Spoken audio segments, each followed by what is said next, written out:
Hello, everybody. My name is Kamora, and today we'll be reviewing our 12th installment of the Backyardigans, Season 1, Episode 12, Race to the Tower of Power. And this is our very first superhero episode of the series. So, in this episode, Tyrone and Pablo are pretending to be supervillains, Dr. Shrinky and Yucky Man, and Unico and Austin are pretending to be superheroes, Weather Woman and Captain Hammer.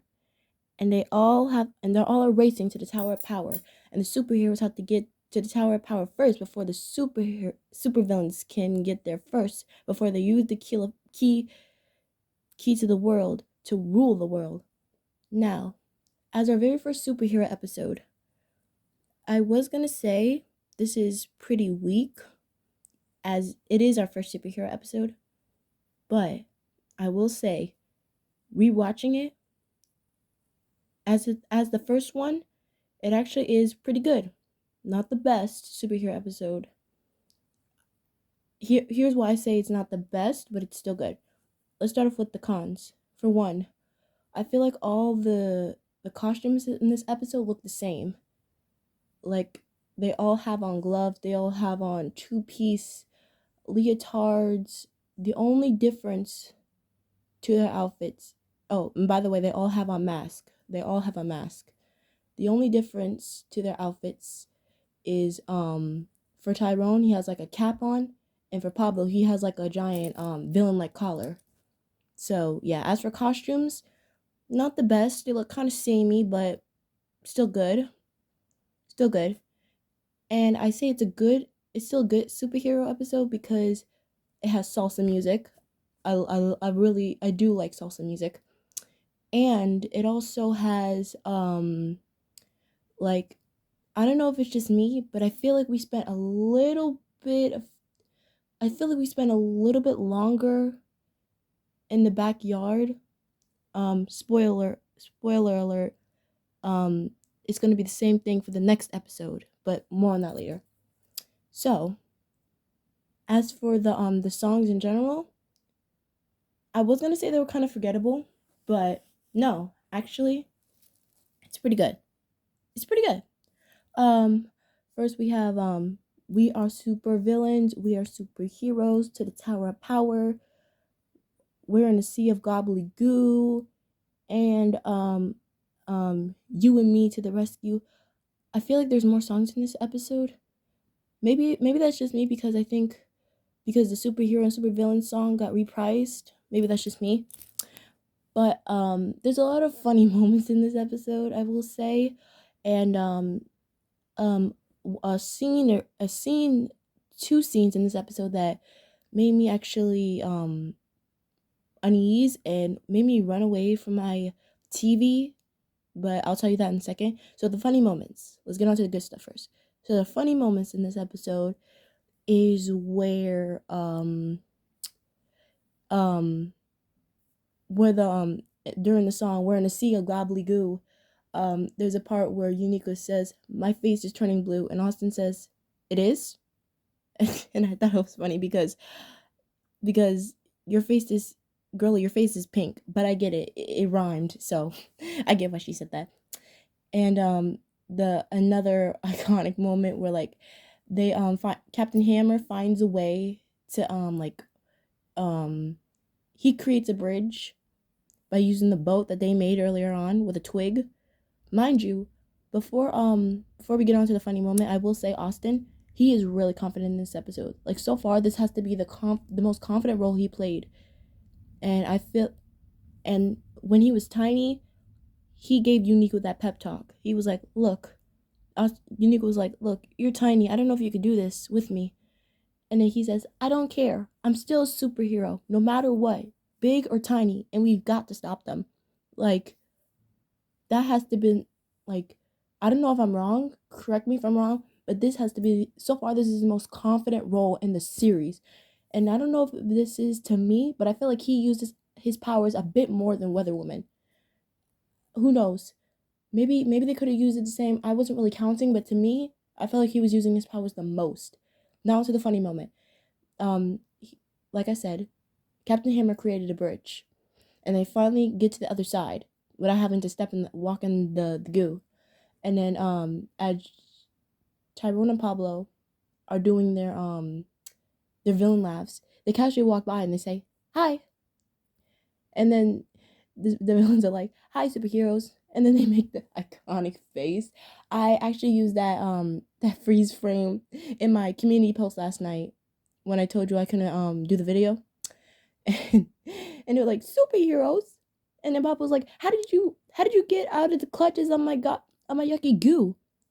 And then I think it was Austin that said it, or Uniqua, I don't know, and he said we used the bridge. And then Pablo was like, "I should have known," crossing his arms like, "Oh man, they fooled, they ditched us out again."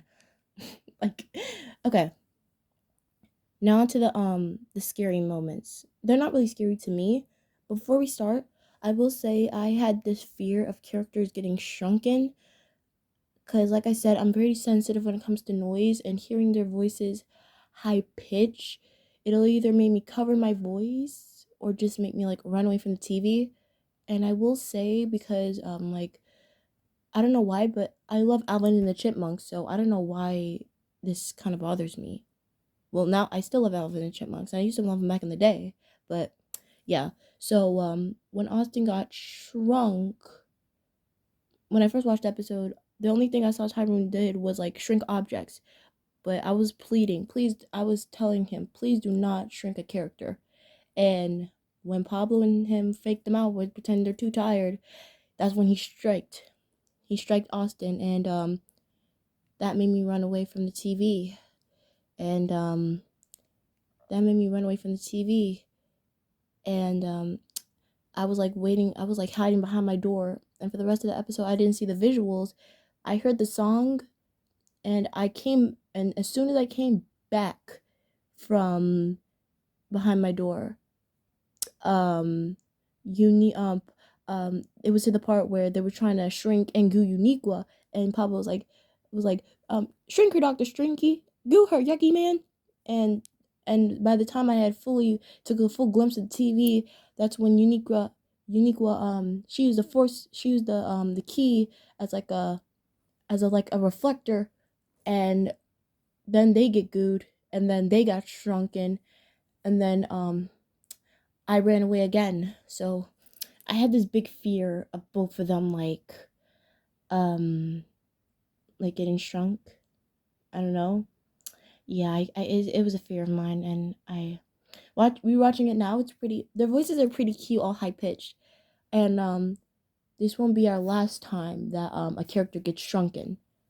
I won't say what episode it is, but let's just say we'll have to wait until season 4. That's the only hint you're gonna get. So then, by the end, they promise they'll let them out of the cage if they get reformed, if they be superheroes instead. Now, onto my little nitpick. They're reformed in the end, right? They're reformed in the end. Dr. Shrinky becomes Dr. Grow, and Yucky Man becomes very clean guy. But the thing is, like, they're um Pablo, he doesn't have a chance to show off his new reformed powers. And we've seen Dr. Shrinky, he obviously knows how to make people grow again. So we got to see basically his reformed power before he even got reformed. We didn't even get to see Pablo's power because when they got big again, the goo was gone and Pablo didn't do anything. I'm gonna just say that was an animation error. And well, if anything, we could have gotten a sequel from this episode. Like, I don't know, like have it be renamed like Return to the Tower of Power. Return to the Tower of Power.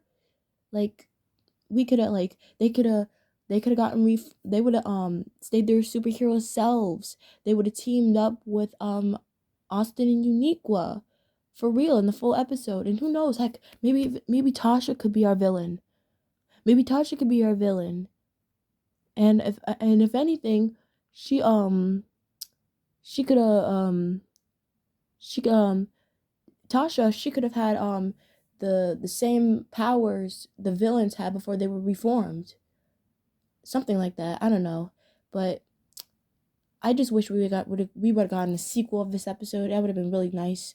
But overall, as our first superhero episode, and as some minor trauma from childhood, I will say it is a really good episode. It is a really good episode. Costumes wise, if I had to rank all the costumes in this episode, like I said, they're pretty samey. But Pablo's is gonna be the highest ranked because yeah, the only thing he has going on is a giant collar, and yeah, to be honest, Pablo's the highest one for me because honestly, I can't rank outfits that look too samey because the only thing I mean they all have gloves, they all have mask on, and just and yeah, and they all have two-piece outfits. So yeah, so for my overall ranking, I'm giving this episode a 7. I'm giving it a 7. It's good, but the trauma I had, but that trauma is over. The trauma is over. And it's a really good episode, and it's a really good superhero episode, and I wish this episode had a sequel. So tune in to our next review as we take a look at season 1, episode 13, Quest for the Flying Rock. Let me know what you think about this episode down below, and until then, I will see you all next time. Goodbye for now, my friends.